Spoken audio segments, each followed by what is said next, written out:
This is why, against those who were leading wicked and foolish lives, you turned their own abominations to torment them, false gods. They had indeed strayed too far from the paths that strayed already, and came to regard the vilest, most contemptible animals as gods. So they strayed too far from paths that had strayed already. So that's twice strayed.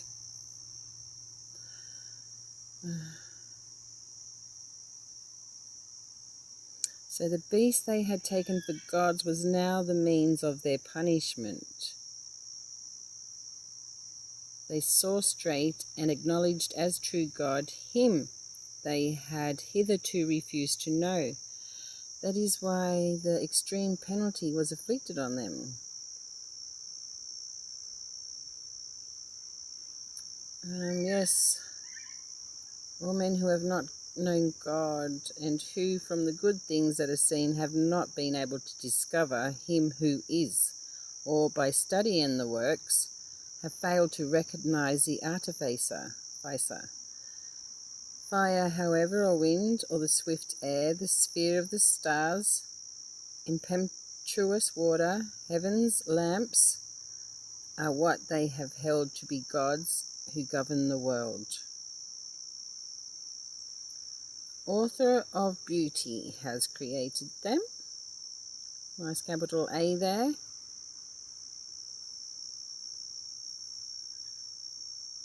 Since through the grandeur and beauty of the creatures we may by analogy contemplate their author.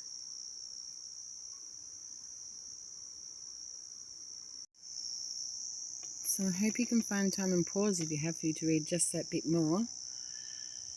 Even so, they are not to be excused. If they are capable of acquiring enough knowledge to be able to investigate the world, how have they been so slow to find its master? It's a good question for today, isn't it, too? Even so, they are not to be excused. If they are capable of acquiring enough knowledge to be able to investigate the world, how have they been so slow to find its master? Very good question, Lord. The cults of idols. Things made by human hands, the titles of gods, gold and silver, finely worked likenesses of animals, or some useless stone carved by some hand long ago. So pause and read through this.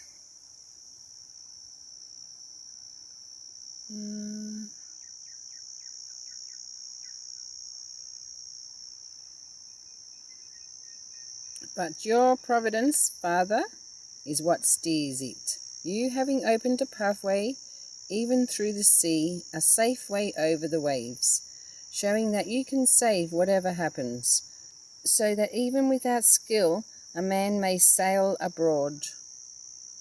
It is not your will that the works of your wisdom lie idle, and hence men entrust their lives to the smallest piece of wood. Cross the high seas on a raft and come safe to port. Why, in the beginning even, while the proud giants were perishing,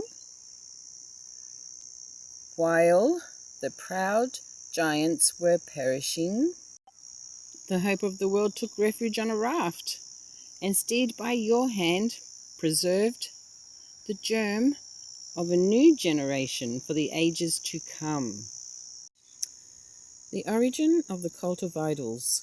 The invention of idols was the origin of fornication.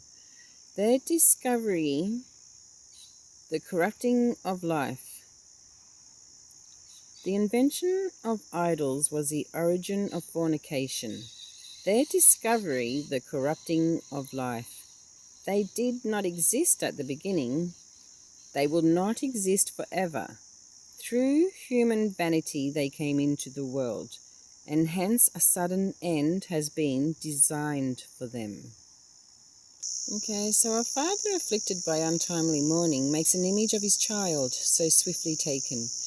And now he honours as a god what yesterday had only been a dead man, bequeathing mysteries and initiations to his dependents. Then in the course of time the godless custom hardens and is observed as law, and by command of princes the carved images receive worship. So of those who live too far away to be honoured in person, men would make a portrait from a distance and produce a visible image of the king they honoured, meaning by such zeal to flatter the absent as if he were with them. Even people who did not know him were stimulated into spreading his cult by the idealism of the artist, for the latter, doubtless wishing to please the ruler, exerted all his skill to make the likeness finer than reality, and the crowd, carried away by the beauty of the work, accorded divine honours to him whom only recently they had honoured as a man. And this became a pitfall for life, that men, whether slaves to misfortune or princely power, should have bestowed the incommunicable name on sticks and stones. The consequences of idolatry. Soon it is not enough for them that their knowledge of God should be at fault. In the great struggle to which ignorance condemns their lives, they next give such massive ills the name of peace. With their child initiations, their secret mysteries, their orgies with outlandish ceremonies, they no longer retain any purity in their lives or their marriages, one treacherously murdering the next or doing him injury by adultery. But justice will overtake them on two counts: as idolaters for degrading the concept of God, as frauds for swearing in despite of truth, in defiance of all that is holy.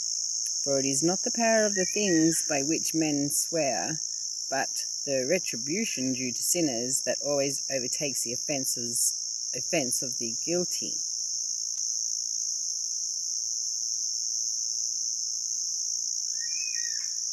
Israel.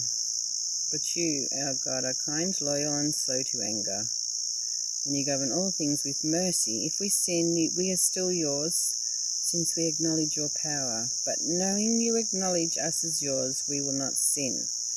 To acknowledge you is indeed the perfect virtue. To know your power is a root of immortality. No invention of perverted human skill has led us astray. No painter's sterile labour, no figure debored with assorted colours, the sight of which sets fools yearning, and reverencing the lifeless form of some unbreathing image. Lovers of evil and worthy of such hopes are those who make them, those who reverence them, and those who worship them.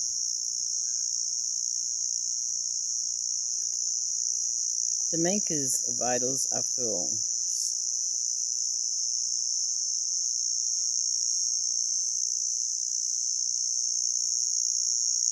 So why is that word there? Phrygian mystery. That's something to do with Easter and Passover, I'm sure. Sorry. Phrygian.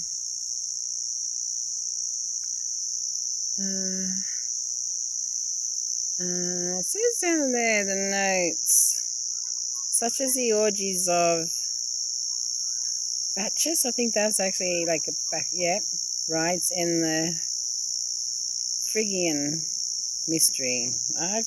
Religions. Okay, so I do sort of know something about that a little bit. I'm not sure though. Oops.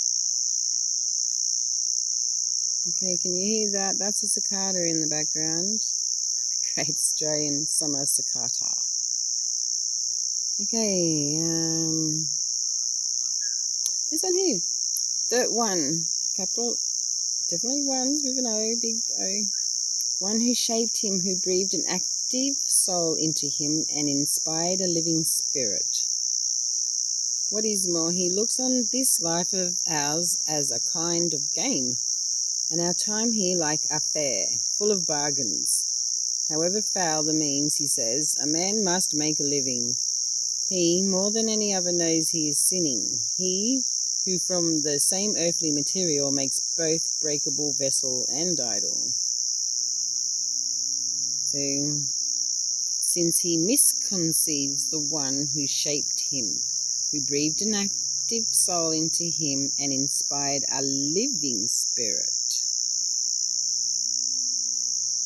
So,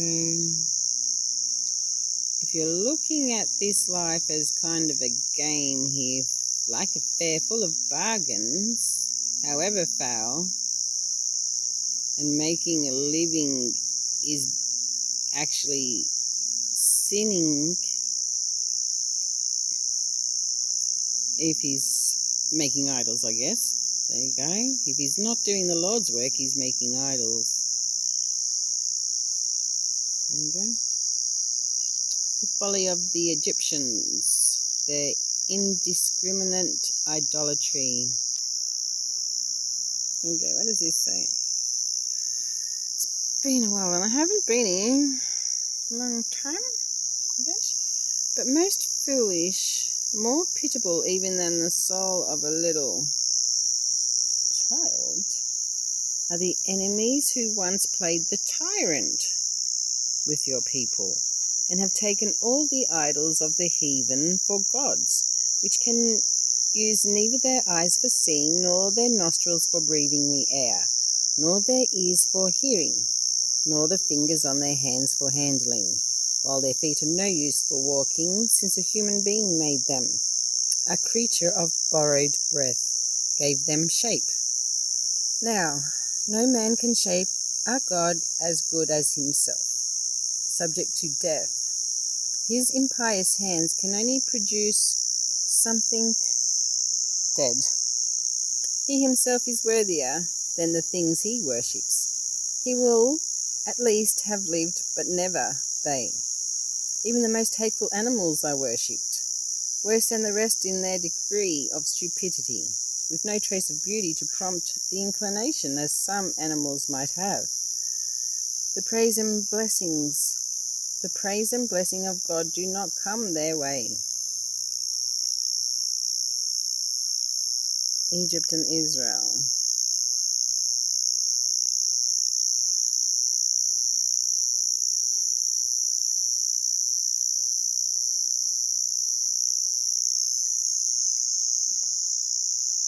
The plague of the locust, the bronze serpent,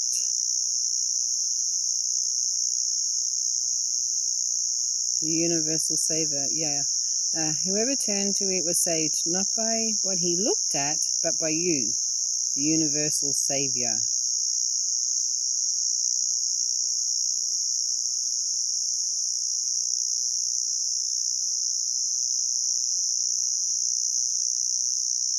But for your sons, not even the fangs of the venomous serpents could bring them down. Your mercy came to their help and cured them. One sting, how quickly healed, to remind them of your oracles. Rather than that, by sinking into deep forgetfulness, they should be cut off from your kindness. No herb, no poultice cured them, but it was your word, Lord, which heals all things. For you have power of life and death. You bring down to the gates of Hades and bring back again. Man in his malice may be put to death. He does not bring the departed spirit back, or free the soul that Hades has once received. You bring down to the gates of Hades and bring back again. Your word, Lord, yes. Egypt and Israel, the elements.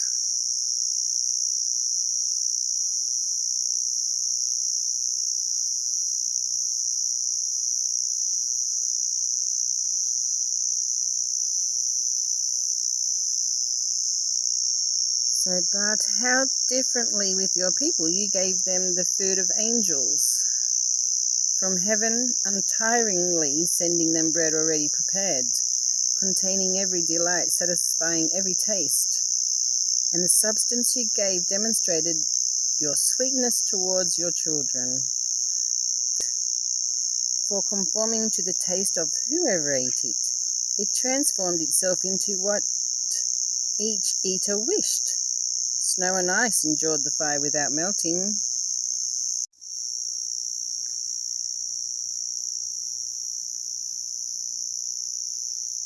For creation, in obedience to you, its maker, exerts itself to punish the wicked, and slackens for the benefit of those who trust in you.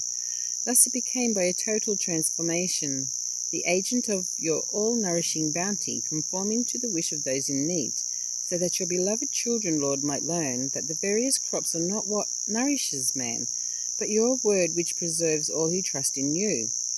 For that, which fire could destroy, melted in the heat of a single fleeting sunbeam, to show that, to give you thanks, we must rise before the sun, and pray to you when the light begins to dawn. For the hope of the ungrateful will melt like winter's frost, and flow away like water running to waste. Psalm 5:3. Okay, so this being up before the sun.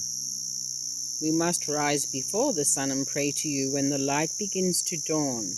So that's getting up early. That means not sleeping in. Yeah? Not sleeping in. Do not sleep in. Get up. You got to be up before the sun. I know that's hard. I know that's hard to do. I was up at 7. It's not quite before the sun, but up before the sun is very hard. And before the light begins to dawn. I can do that 2 or 3 days in a row, and then I think, what am I doing this for? So it's about persistence, isn't it? Got to persist at doing what you say you're going to do. If I say I want to get up before the sun, I should be up before the sun. Here it says it right here. Let's go to Psalm 5 real quick. So we're up to 17.